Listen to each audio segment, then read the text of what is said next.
Right now on News 4. So the problem is we have an 80-year-old vessel that was meant to serve about 25 years. The race to right the ship. The latest as crews try to save the Sullivans from sinking. Plus, Buffalo police and federal agents take to the rooftops to arrest a rape suspect from Niagara County. The Easter holiday weekend doesn't start out so hot, but we get the worst of it out of the way ahead of Easter. Details coming up. You're watching News 4, your local news leader. Now, live from Buffalo, this is News 4 at 11.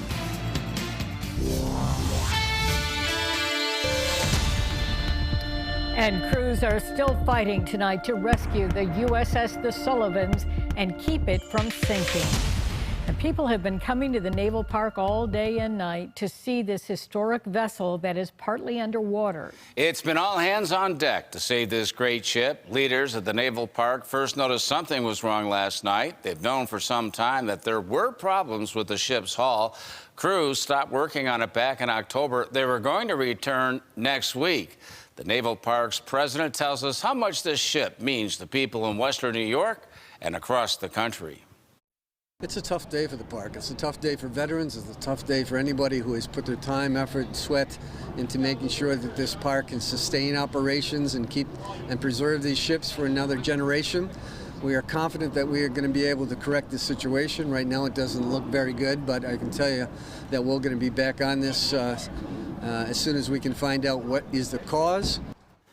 Leaders at the Naval Park are hoping their contractors can find out exactly what went wrong.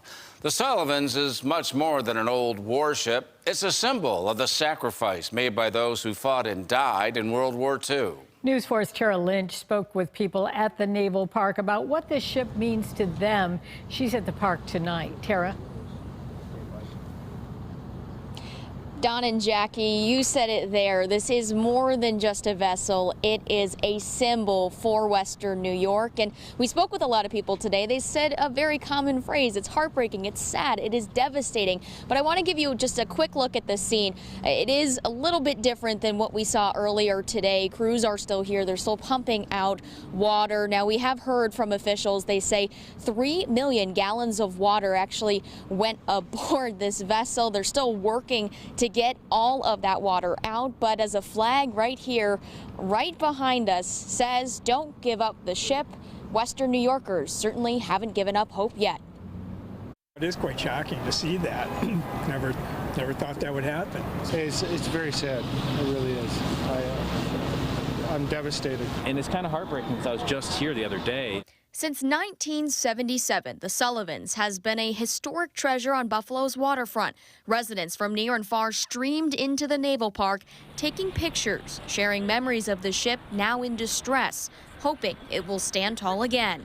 Such a legend, such a historical feature in our area. So when you say the words heartbreaking and tragic, and if somehow this isn't able to be saved, it truly is heartbreaking. When I work at the Buffalo Maritime Center, so I just got here to work on that boat, and I was hanging up my jacket, looking out the window, and it's like, what's going on with that? I've been on it, actually, and my dad was here for the color guard, and he dedicated the ship, so it's kind of depressing seeing it sinking. The ship is even more special for veterans. It pays homage to the 5 Sullivan brothers who died together 80 years ago in World War II. I thought this problem was over a year ago when it was sinking the first time, but apparently not. It's kind of upsetting. It's our history just going down in the water right now.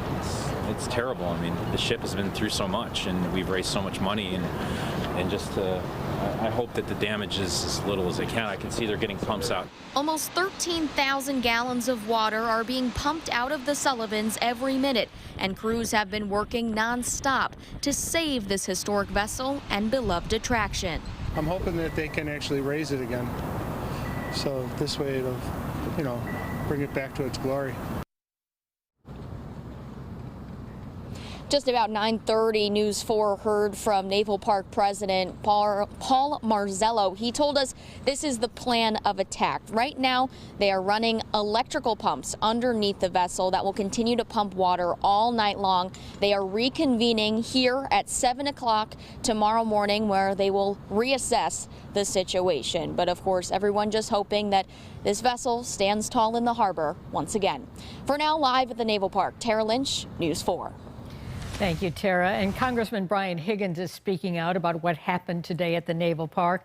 Earlier this month, the congressman announced almost $500,000 in federal funding was coming this way to support repairs on the ship. Higgins says he is sickened and shocked to see the Sullivans now partially underwater. You know, there's a unique history to this particular vessel, which makes it important not only to Buffalo, but to the nation. And, you know, the good people at the Buffalo Naval and Military Park are very committed to this vessel, as you know. It's very popular amongst those that visit the park. And, you know, we should all want to identify the source of flooding, dewater the vessel, and fix it. Congressman Higgins says the state of the Sullivans is an urgent reminder of the need to fund and support the National Maritime Heritage Grant Program. Well, you can find the latest developments on the race to save the Sullivans on our website, WIVB.com.